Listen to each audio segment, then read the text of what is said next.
నాకు ఒక మాట వచ్చి వీళ్ళందరికీ ఏవో నా దగ్గర ఇచ్చి ఏమన్నా డొనేషన్ కట్టాలని అనిపించింది. అందుకని ఈరోజు కుదిరింది. ఈరోజు వచ్చి డబ్బులు కట్టాను. అంతా ఆశ్రమం అంతా చూశాను. చాలా బాగుంది, నీట్గా ఉంది. మంచిగా ఓ క్రమ పద్ధతిగా రావడం చేయడం వీళ్ళు ఇవన్నీ చూస్తే బాగుందని అనిపించింది. అంతా బాగానే ఉంది.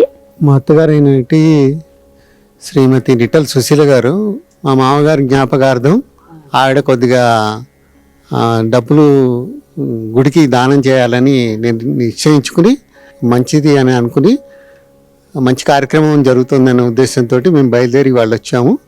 వచ్చి దాని ప్రకారం ఆవిడకి తోచింది గుడికి అగ్నిస్ట్గా దానం చేసింది మా మామగారి జ్ఞాపకార్థం.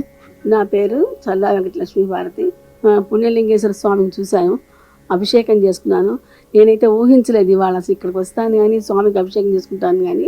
అయితే వచ్చిన వాళ్ళ స్వామిని దర్శించుకుని అంతో ఇంతో దిబ్బెల్లో వేస్తారు కదా, ఆ డబ్బుతో అనాథలకి సహాయపడుతుంది.